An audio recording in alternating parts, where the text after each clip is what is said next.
Alright, here's my audience. Needs to be lower. Lower? Yep, there you Yep. Getcha? Wave, wave. Wave, wave. There's my two on FaceTime. Very nice. Did I get them? Yep. Okay. Alright. Life is. How would you finish that statement? Each one of us would and should finish it differently. I myself can think of a few ways to finish that sentence, and it would depend on the time during my life in which you asked me that question. Hi, my name is Kelly Hunt, and I will be talking today about life and what you make it. I thought I had a very hard life when I was younger, and maybe after I tell you my story, you would agree. However, when I look back upon those negative things in my life, I realize that those negative things are what pushed me and made me who I am today. My own life history made me realize I needed and could turn my life around. You can turn a negative into a positive, and you can grow and change from that negativity. As a child, I never thought we were that different from other families. My parents divorced when I was in second grade, and I lived with my mother, my younger brother, and my grandparents. As a teenager, I started to realize that my family was not that normal. We were not like my other friends' families, but it wasn't until I was 18 that I realized just how necessary it was for me to move out and experience life on my own. It was hard growing up with one parent who was not very involved in my life and another who didn't understand why I wanted to do things differently. But I'm here to tell you that you can change things. When my parents divorced, I was already living in my grandparents' house. I don't remember life changing that much. I got up, I ate breakfast, I went to school, I came home, I watched TV, I ate dinner, I went to bed. On the weekends, we pretty much did the same thing, except we watched more TV because there wasn't school, and on Sunday morning we went to church. Our schedule rarely changed, and we did very little outside the house. We didn't go on family vacations, mostly because there was no money for that. And an outing for us was going for a ride in the car, and we didn't have all the electronics that you guys have today. We visited my grandparents' friends, and when my grandfather passed away, we went to the cemetery. I'm sure I don't have to tell you that those are not very fun outings for kids. But my mother was quite codependent on her parents, and this to her was normal. She saw no need to make any changes for herself or for her children. She never worked outside the home. She never went anywhere by herself. Her and my grandmother always went everywhere together, including the grocery store, and on the same day of every week. My mother did not go out with friends. She had no outside interests or hobbies. Now, when you're 8 years old, and this is what you've always done, and this is what you know, you don't think there's anything wrong with it. And honestly, there isn't. I don't remember my dad being around much when my parents were married, so the biggest change in my life from their divorce was the fact that I got to see my dad every other weekend. I looked very forward to these weekends. In fact, I remember watching out the window and waiting for him to pull into the driveway.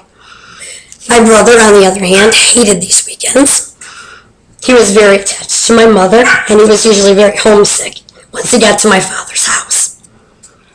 Very shortly after their divorce, my father remarried. I got along very well with my stepmother.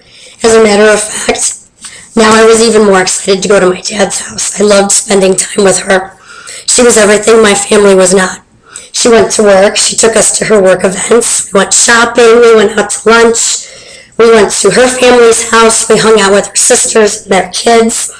And we didn't eat dinner at the same time every night. And sometimes we went out to dinner. We took walks at night in our pajamas. We rode bikes. We went camping. We rented scary movies. And we were allowed to watch TV until late at night. As I progressed into my teenage years, I was a very typical teenager. I talked on the phone all the time. We only had one phone in my house, and it wasn't cordless, so I had to pull it into the closet so I could have some privacy. I made plans with my friends to hang out. I liked boys, and I wanted boys to like me. I wanted all the in-style clothes. I wanted the cool hairstyles that my friends got from the hair salon. hard time with this. She didn't understand why I would want all that stuff. She thought my clothes, the clothes that my grandmother made me, were fine. And as far as hairstyles from the salon, they gave me home perms. So we didn't have the money for that stuff. When I was upset about these things, I would go to my stepmother to complain. She would take me to the mall and she would buy me cool clothes. And I would come back home happy with my new clothes or my new shoes. All of my problems solved. One time my dad and my stepmom actually bought me a phone for my room, my own phone. And my mother thought that phones used electricity. And electricity was expensive. So because we couldn't afford any more electric bills, I couldn't use my phone. So my father and stepmother were surprised to find out that I had never done a load of laundry. They showed me how to use the washer and dryer. I had also never cooked anything in my life. But they showed me the basics. They didn't cook a lot, but they showed me the basics. When I would return home, I was excited to show off all my new talents. But to my surprise, my mother and my grandmother would kind of freak out. They wouldn't let me do laundry because they were afraid I was going to break the washer or dryer. And if I attempted to cook anything, they were right there watching me. I was a little bit confused by this. These were normal things that all my friends did or that their parents made them do. And I started questioning why we couldn't do things. And I didn't realize that by wanting to do these things, I was then becoming less dependent upon them. As the years passed, things started to change. I noticed my brother and my stepmother weren't getting along as well, and they didn't really like each other. I noticed my stepmother was busy more and more. She had stuff to do on the weekends that we would be at my dad's house, so she wouldn't be around. And this affected me greatly. I enjoyed spending time with her, and I felt like I was losing a friend. She was the person that I talked to about everything. Eventually, my brother stopped going to my dad's house, and slowly my father started to fade out of my life. As I entered my senior year of high school, it became very clear to me that I was going to have to work very hard to get out of this codependent cycle that I was in. I knew there was much more to life and much more out there in the world than living with my mother and my grandmother for the rest of my life. I wasn't told about the value of education. I wasn't told that hard work does pay off. I was never told to have a goal and work hard to get to that goal. I was going to have to set my own goals and push myself towards them. I knew it would be hard work because I didn't have support, emotionally or financially. My first goal was to save money so that I could buy a car. I already had a part-time job, and I babysat very frequently. I decided that I would just participate in the work-study program that my school had so that I could work in the afternoon.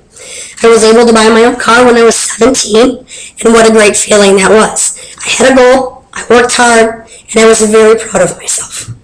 My second goal was to move out of my grandmother's house. I needed to be independent, and I needed to be on my own. I was able to make this happen, and although it didn't quite happen the way I wanted it to, eventually I got there, and it felt very good to be my own person. It wasn't easy, and did I stumble and fall? Yes, but I picked myself up, and I knew that I had to push myself and keep moving forward. This speech was not meant to sound sad. I had a roof over my head. I had food on the table, clothes on my back, and a lot of people don't even have that. I'm hoping this speech showed you that if you have a desire to change, it can be done. You have to work hard, and you may stumble, but you can do it. I was able to take that negativity from my life and learn and grow and create a positive environment for myself and my family. By going back to school, I hope that I've shown my children that it's never too late. I hope that they have learned from me to set goals and work hard and make them happen. It's worth it. My mantra while growing up was, I will be nothing like my family. And it took some time. But through hard work and self-awareness, I believe that I am stronger, more confident, and a more positive wife and mother. And I feel I have succeeded because I am not anything like my family. So, as the proverb says, When life hands you lemons, make lemonade. Thank you for listening. I feel extremely lucky to have had this experience, and I have learned and I have grown from it. And I hope that you were able to take away something from my speech. Thank you.